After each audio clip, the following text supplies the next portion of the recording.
Good morning, Professor Cody. Good morning, Perry. It's another beautiful day. Yes, Professor. If I could learn a few more Chinese characters, I'd be even happier. As you wish, take a look at this image. Today we'll learn characters related to the human face. Great. I know that Chinese characters are like drawings. And I think the oldest forms of these characters must be sketches of the eyes and nose. Yes, it seems you've already grasped the correct way to learn Chinese characters. Let's start by drawing the eyes. Professor, your drawing looks very much like it. Is this the oldest form of the character for the eye?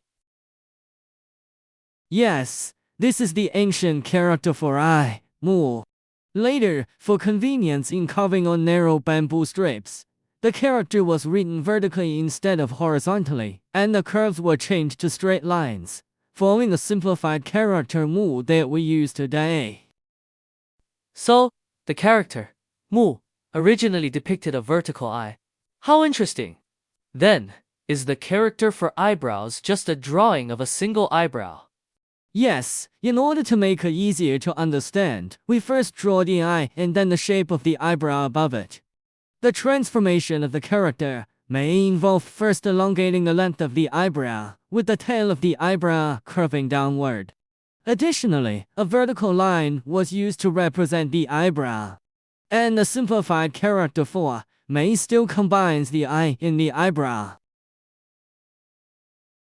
Once you see the oldest form of the character, Mei, it's easy to understand and remember the modern form.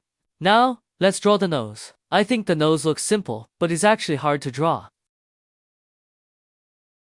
How does this look? Oh my, it seems a bit off. The outline of the nose is okay, but the strokes inside look strange. The vertical line in the middle represents the bridge of the nose, and the horizontal lines represent the width of the nose. Over time, the outline of the nose was simplified to a rectangle, and the top stroke represents the nose's bridge. Now I understand. The character for the nose really shows the three-dimensionality of the nose. It's so realistic. The character for nose is 字, but it later came to mean oneself, because people often pointed to their own nose to refer to themselves. So, the character B was created by adding another character sound B below 字 to mean the nose. So, 字 changed to mean oneself, and the new character B was created to represent the nose. Exactly, many Chinese characters were created for similar reasons. Now let's draw the ears. First, we draw the outline of the ear and then the ear canal. Later, the smooth curves were changed to straight lines, but it still represents the ear and ear canal. This character is R. The two horizontal lines in the character originally represented the ear canal. Now I understand. Professor, let's move on to the mouth. This one's easy. I'll draw it. How does this look, Professor? Good job. This is the character, ko, which means mouth. It's simple and easy to understand. Now, let's take on a challenge. I'll add a few strokes to the ko character. Can you guess what it means? I love challenges. The strokes you added connect to the mouth, and the front part splits. It looks like a snake's tongue. I guess it means tongue.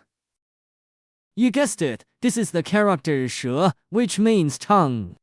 But this is a human face. Why draw a snake's tongue? Because a snake's tongue is the most distinctive, and people immediately recognize it as the tongue. Learning Chinese characters really opens up the mind.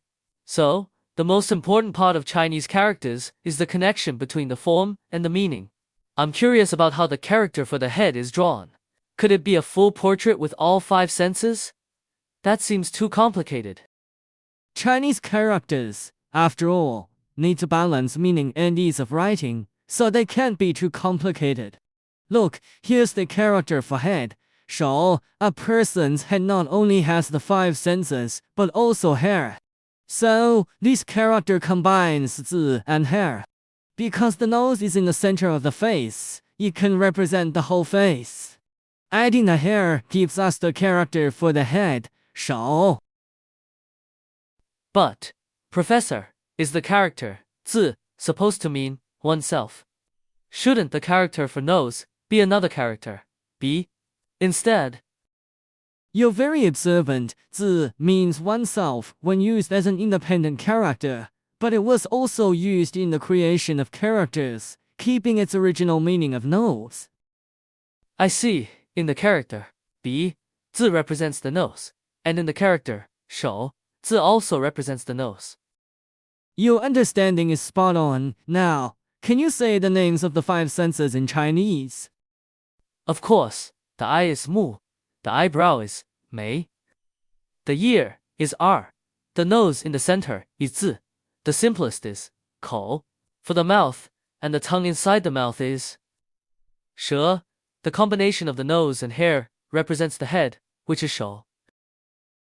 You're learning quickly. Professor, I've drawn a picture using these characters. What do you think?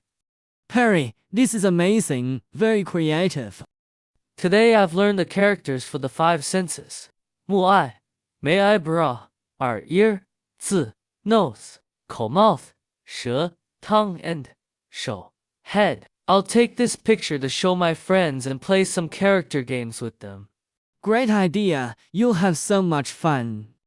Thank you, Professor. I can't wait. See you tomorrow, Professor Cody. See you tomorrow, Perry.